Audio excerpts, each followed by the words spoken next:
For the first time here on FTD Facts, we're looking at a dedicated video featuring facts about the Muslim holy book, the Quran. How's it going, guys? My name is Leroy Kenton, and this episode was requested by Burfi Laffy. There are definitely many things to say about the Quran, but for now I just have 10 things. So you definitely want to watch this video up until the end because these facts are really surprising and interesting. And guys, if you have suggestions for future topics, leave a comment down below or shoot me a message on Instagram and I'll feature you if I use your suggestion. So big respects, man. Thank you for contributing to FTD Facts and leaving your requests and watching our videos every time we post them. I really appreciate it.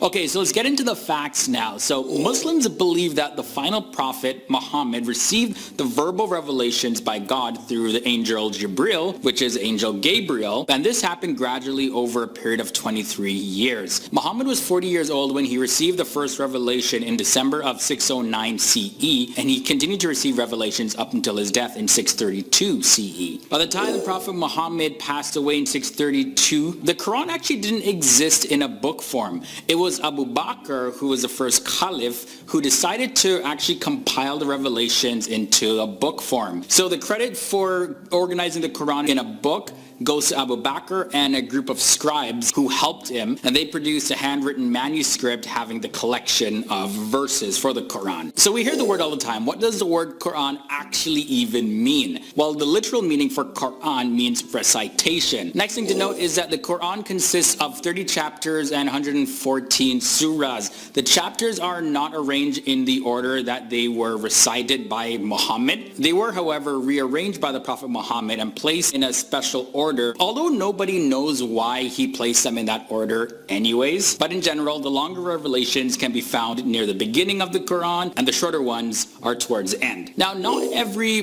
book that says it's the Quran is the Quran. Muslims consider the original Arabic words in which the Quran was recorded to actually be the authentic Quran, and other translations in different languages are considered incomplete and not authentic. So if you want to actually read the Quran, you got to learn some Arabic and go read it yourself. Now, another interesting fact is that if all the Qurans in the world today were destroyed, the original Arabic would still remain. This is because there are millions of Muslims called Hafiz or guardians or memorizers depending on the context, and they have memorized the Quran literally letter for letter, word for word. Also, chapters from the Quran are recited in each of the 5 formal prayers that happen daily just so that Muslims can keep it fresh in their mind. The most expensive Quran actually sold for $2.3 million. This was back in the year 2007. Now, it doesn't make it the most valuable holy book because there was a Bible that was sold for $5.5 million in 2008. It still, however, is a ton of money. $2.3 million? Really? The Quran that sold for that amount of money was dated back to June of 1203. And it was considered the oldest complete and dated copy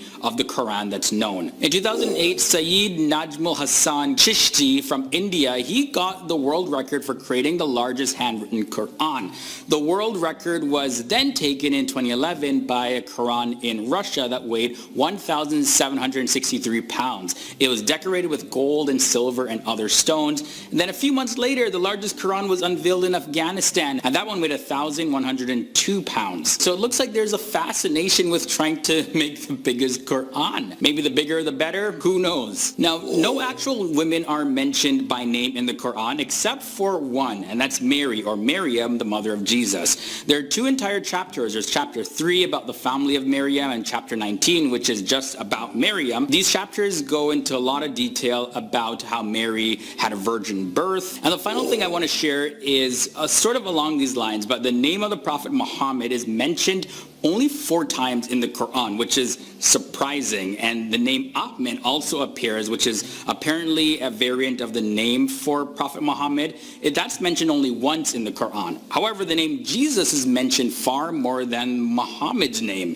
Jesus by name can be found in the Quran in 25 different places. On top of that, Jesus is referenced more than any other person in the Quran. But not all the mentions were by name. Instead, some of the references say the Messiah or the Son of Mary, things like that. The Quran even mentions how Jesus went to heaven and will return again, which is a very Christian belief. I found this one very, very, very fascinating.